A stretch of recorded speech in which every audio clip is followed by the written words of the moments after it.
Hello, everybody. Miss Debbie here. It's nice to see you this evening. Boy, did it get dark out. Maybe you're going to bed earlier. I am. If you come into the library, we are fully open, and you'll see me. I'll be wearing my mask, but it's still me. But here I am, and this is what I look like. So, by the way, we are doing a live in-person story time next Tuesday. That's November 16th at 3:30 in the afternoon on the lawn. It may be a little chilly. Bring a blanket, bring a chair, bundle up, and we'll do some stories out on the lawn. The lawn is still lush, so it'll be very comfortable. But tonight, let's get rolling with our fun stories. Hello, everybody. How are you?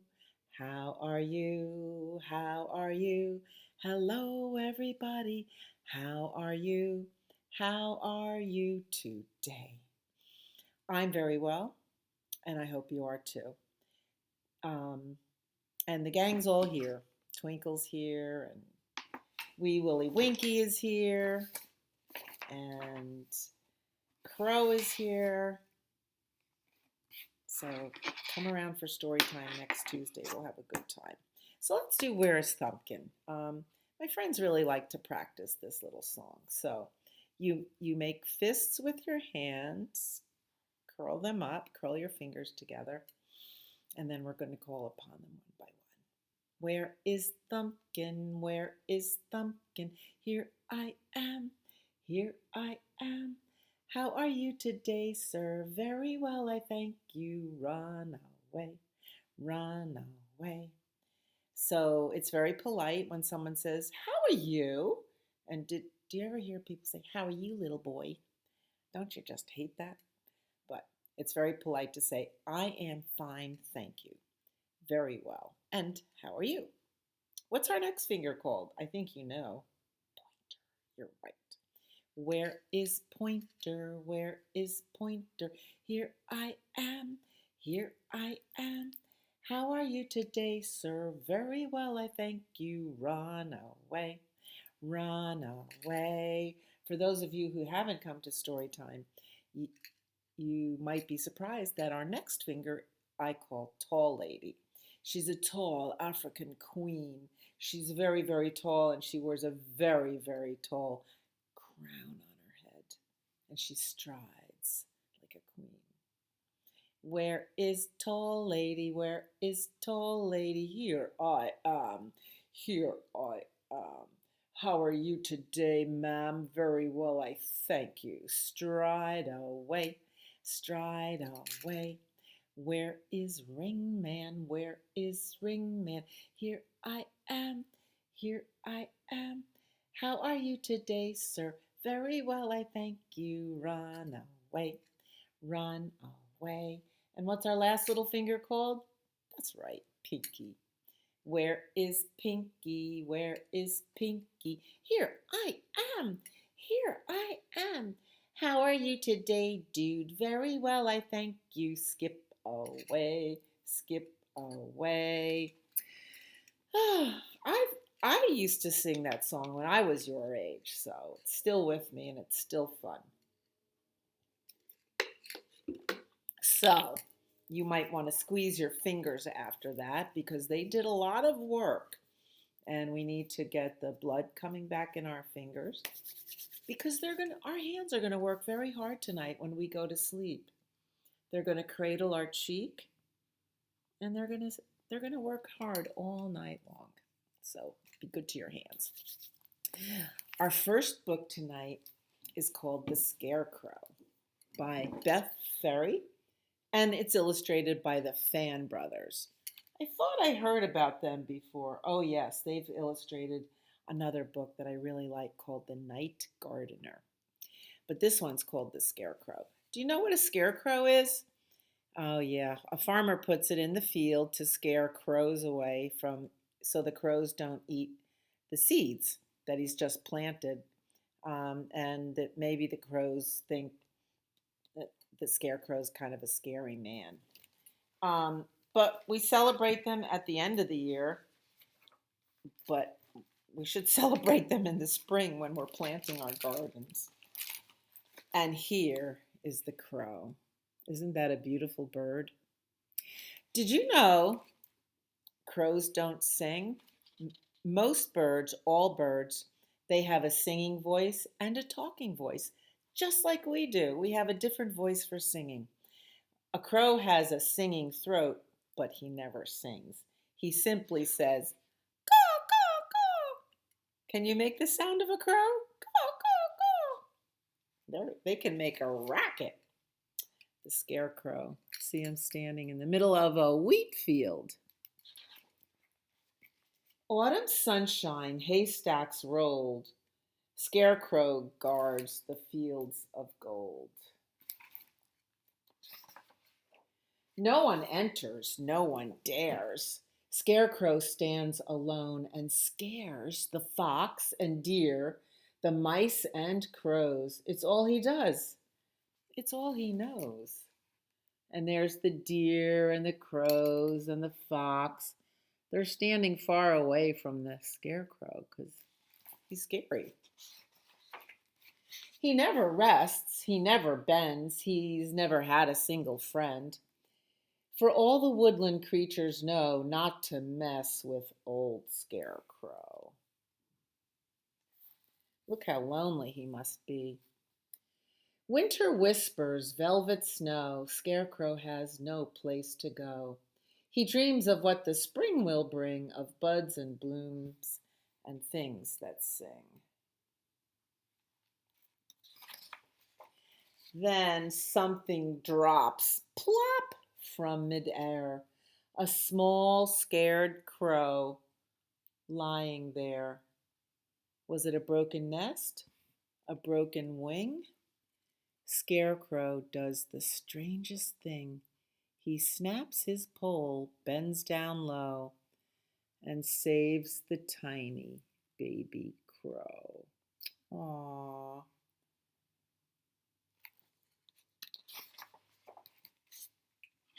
He tucks him near his heart of hay. He lets him sleep, he lets him stay. He doesn't stop to wonder why. He sings the sweetest lullaby. Aww. So he's tucked the crow next to his heart, right? In a little bed of hay, because that's what the scarecrow is made of. Little tiny bird. How kind. Safe and warm the nestling mends. These two make the oddest friends. But friends they are right from the start. The crow will grow in Scarecrow's heart. And he will peek out at the farm, and he will perch on Scarecrow's arm. And they will laugh and wish on stars, forgetting who they really are. For crows are birds, and birds must fly. The fledgling spreads his wings to try. He dips, then soars and caws out loud. Scarecrow cheers, pleased and proud. But as he watches, Scarecrow knows that he must stay and Crow must go. It's kind of a sad story. Summer sunshine. There's Crow in the distance. Oh. Autumn, chill. You can see the leaves are falling. Isn't that a beautiful picture? Snowflakes make it colder still. No one visits, no one cares. Scarecrow sags alone and stares. His crow flew away. Broken heart, broken pole. Nothing fills the empty hole in his heart. Then something drops from midair, a large black crow standing there. Caw, caw, caw. Scarecrow's arms are open wide. Crow spreads his wings and swoops inside. Look at that. The big crow came home to his scarecrow. How sweet. Joyful hearts brimming whole, a friend will mend a broken pole, and he will spruce up matted hay, and he will say, I'm here to stay. So the crow is mending the hole in the shirt, and he's going to fix the pole and stuff the hay back into him. He's here to stay. Winter's over, springtime's due. Is there room enough for two? Another crow is coming.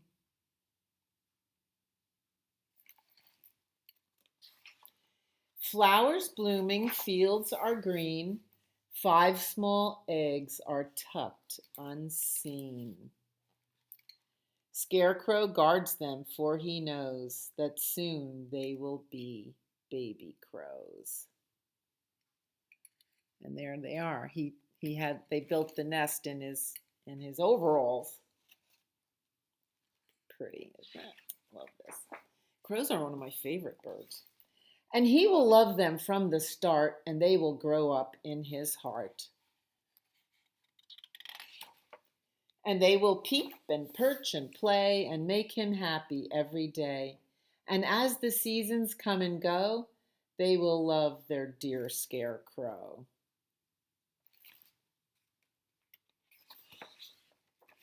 And so will all the other animals.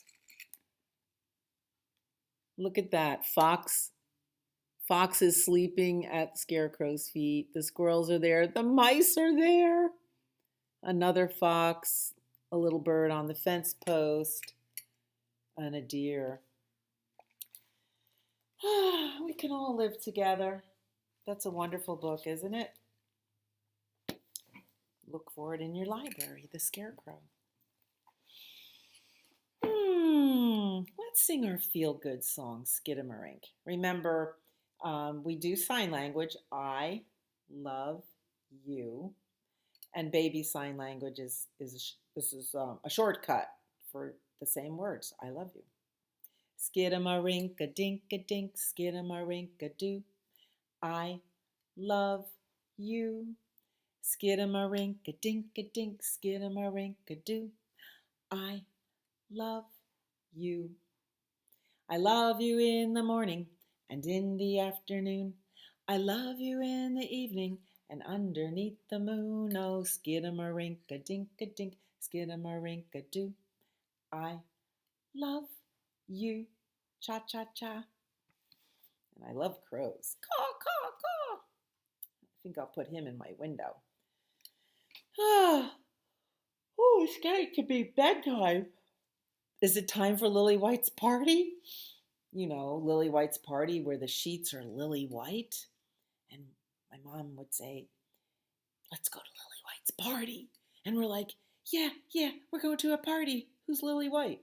Lily White is the sheets on your bed. That's what's Lily White.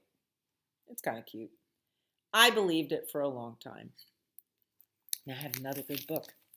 This is called The Moon Man, and I'm so glad you're seeing this online because I can really hold the pictures up and tell the story in a different way than if I tell it to a group of people in front of me at a live in-person story time.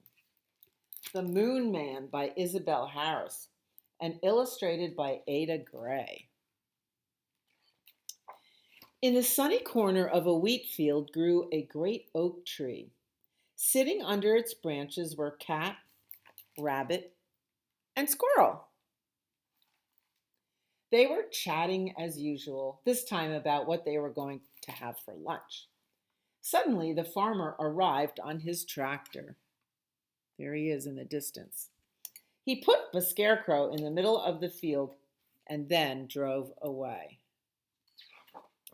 Of course, you know what a scarecrow is, but cat and squirrel didn't, so they asked wise old rabbit. It's a crow scarer, I'm sure, Rabbit said, hopping up to take a closer look. He smells like buttercups and fresh grass, sniffed Cat. And he has a friendly face, smiled Squirrel.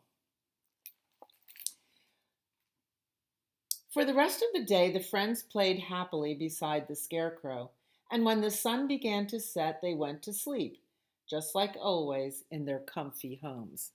So Squirrel sleeps in the tree, Cat snuggles on top of a bale of hay, and Rabbit goes into his burrow under the ground. There was a full moon that night, and in the moonlight, Fox, Owl, and Hedgehog spotted a strange new thing in the field. Now, Fox, here's the hedgehog, and of course, here's the owl. Those are night animals, okay? Cat and rabbit and squirrel are day animals, but these night animals are called nocturnal, and they come out at night. They sleep in the day. So Owl, Fox, and Hedgehog spotted a strange new thing in the field. "What is it?" squeaked Hedgehog. "I think it's a man," said Fox. "From the moon!" hooted Owl. "A moon man. Is he dangerous?" cried Hedgehog. "Do you see the moon up there?" Owl shook his head. "I don't think so," he said. "He must be hungry," added Fox. "He's traveled a long way." So the friends decided to make a feast for the moon man. At night, they gathered tasty treats and put them at his feet. And then, yawning, they headed home to bed. So it looks like they gathered berries and carrots and other kinds of fruit as well. When the sun came up, Cat, Rabbit, and Squirrel met at the great oak tree. "Wow," Squirrel gasped. "He gave us food," purred Cat. "Thank you, Crow Scarer."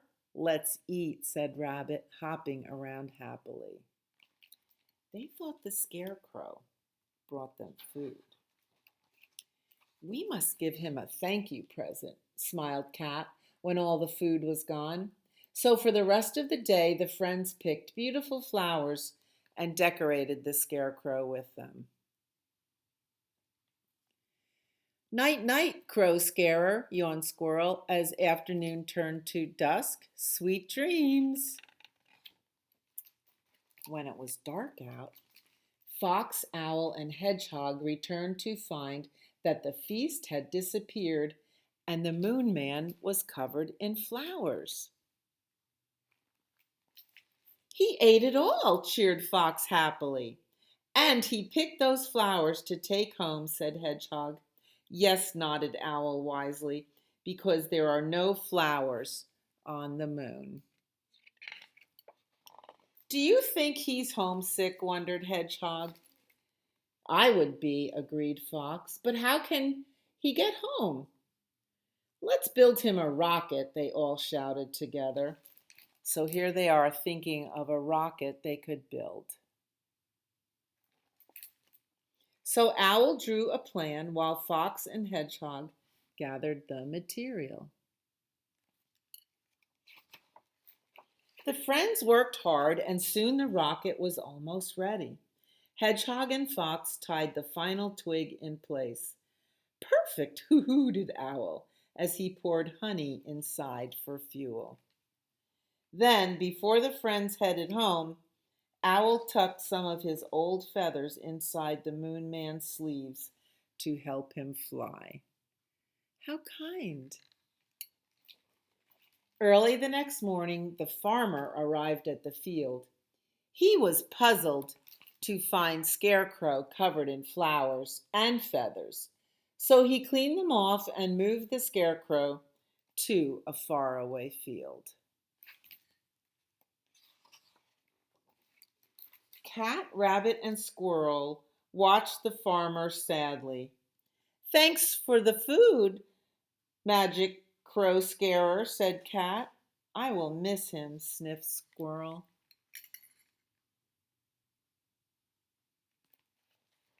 That night, Fox, Owl, and Hedgehog were happy to see that the moon man had flown away in his rocket.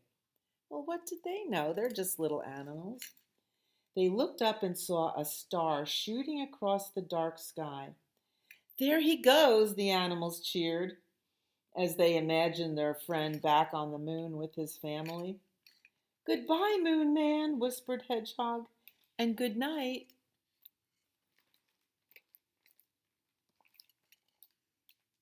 The end. Isn't that a sweet story? That's one of my new favorites. So, okay. Um, mm, is it time to go hippity hop to bed? I'd rather stay up instead. When mother says must, there's nothing but just go hippity hop to bed. Well, should we do a little yawn? It is dark out. Twinkle is already up in the sky, and we're still awake. Starlight, star bright, first star I see tonight. I wish I may, I wish I might, have the wish I wish tonight. Make a wish. Twinkle, twinkle, little star, how I wonder what you are. Up above the world so high, like a diamond in the sky. Twinkle, twinkle, little star, how I wonder what you are. Twinkle's pretty happy. He's going to watch over us tonight. Oh, I have another book. I think you're really going to like this one. This is called Twinkle, Twinkle, Little Kid. Words by Drew Daywalt and pictures by Molly Idle.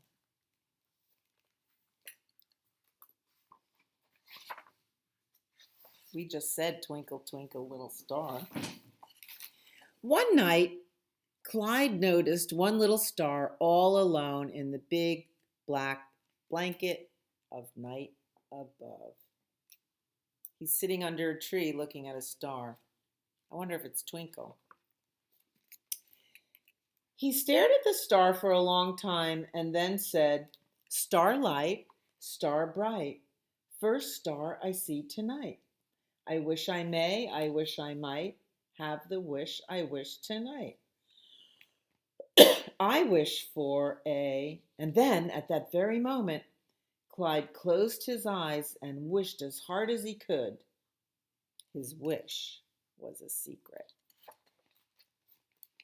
He opened his eyes and looked around, hoping his wish had come true, but it hadn't. With a sigh, he stood up and walked home.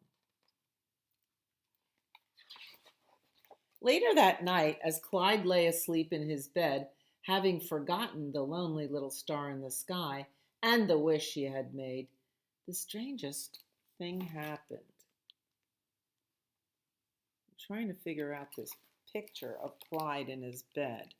Is that his eyes? I guess. That same little star climbed into his bedroom window. And then, very quietly, the star said, Kid light, kid bright, the first kid I see tonight. I wish I may, I wish I might, have the wish I wish tonight. I wish for a... And then at that very moment, the star closed her eyes and wished as hard as she could. Her wish was a secret.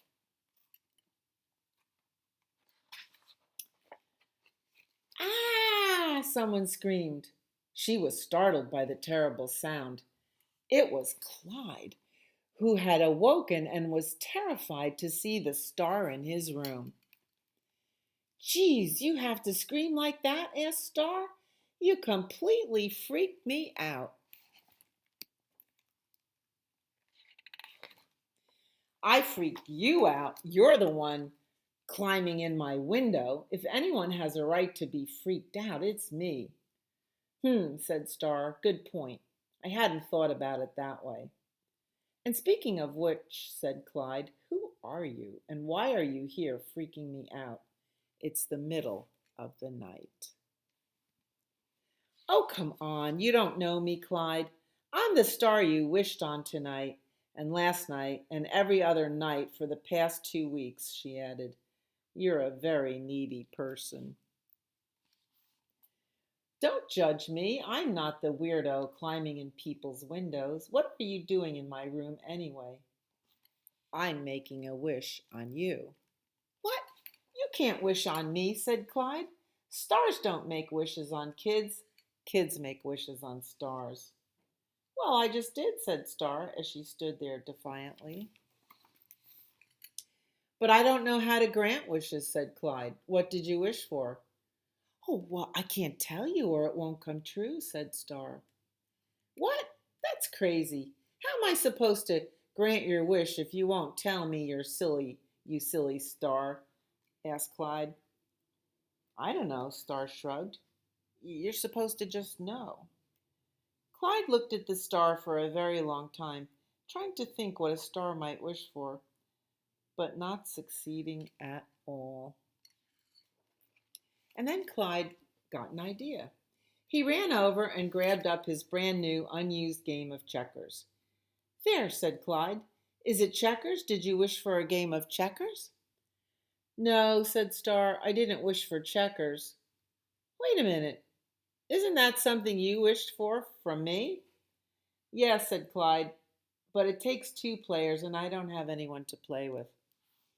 That's a bummer, said Star. I love checkers, but that's not what I wished for.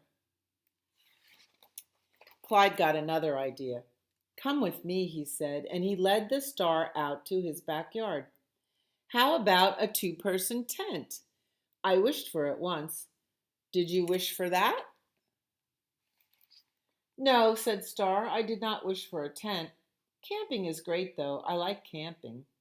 Me too, said Clyde, but I'm too scared to stay out in the tent alone. I'd love to camp out with you, said Star, but I didn't wish for a tent. Clyde raced over to the other end of the yard and grabbed up his frisbee. Is it a frisbee? He asked. No, said Star. Don't get me wrong, I love frisbees, said Star, but that's not what I wished for. She's kind of cute. Yeah, without someone to throw them back, they're kind of exhausting, said Clyde. True, said Star. Clyde took Star to the garage. What about walkie-talkies? Nope, not walkie-talkies, said Star. Clyde sighed so big it sounded like an elephant deflating. And you really need a friend to make walkie-talkies work anyway, said Star. And I don't have any friends. Well, said Clyde, I have no idea what you wished for then. Wait a second, said Clyde. You have all this stuff I showed you, but you don't have anyone to share it with. Did you wish for a friend? At that, Star suddenly twinkled a little brighter and smiled a big, bright star smile at Clyde. Look at that big smile. And Clyde suddenly twinkled a little bit brighter, too, and smiled a big, bright kid smile at Star. That's what I wished for, too, said Clyde. Both of their secrets were secrets no more. And now they had a friend to play checkers together, talk on their walkie-talkies, read a book in their camping tent, and play frisbee. And that is how it came to be that Clyde and Star granted each other's wishes, became best friends, and were never, ever lonely again. The end. Isn't that sweet? I love that book. Oh, so now, truly, day is done, gone the sun, from the land, from the hills, from the sky. All is well, safely rest, sleep is nigh. See how your hands are going to work? They're going to cradle your head while you sleep. So, we're ready to be tucked in, almost, because we haven't brushed our teeth yet. This is the way we brush our teeth, brush our teeth, brush our teeth. This is the way we brush our teeth before we go to bed. This is the way we wash our face, wash our face, wash our face. This is the way we wash our face before we go to bed. This is the way we comb our hair, comb our hair, comb our hair. This is the way we comb our hair before we go to bed. This is the way we blow a kiss, blow a kiss, blow a kiss. This is the way we blow a kiss before we go to bed. You could drink water before you go to bed too. That's a good thing. And drink it when you get up. This is a picture of Wee Willie Winkie. Wee Willie Winkie runs through the town, upstairs and downstairs, in his nightgown, rapping on the windows and peering through the locks. Are the children in their beds? It's almost 8 o'clock. So he's looking in the lock of the door. We always believed in Wee Willie Winkie. And then right behind him comes Mr. Sandman, who sprinkles sand in your eyes. And then you have to shut your eyes and then you go to sleep. A lot of nighttime rituals that are just lovely before we go to bed. So here's my song for you. You are my sunshine, my only sunshine. You make me happy when skies are gray. You'll never know, dear, how much I love you. Please don't take my sunshine away. Caw, caw, caw. That's how a crow says I love you. I'll see you next time. Sweet dreams.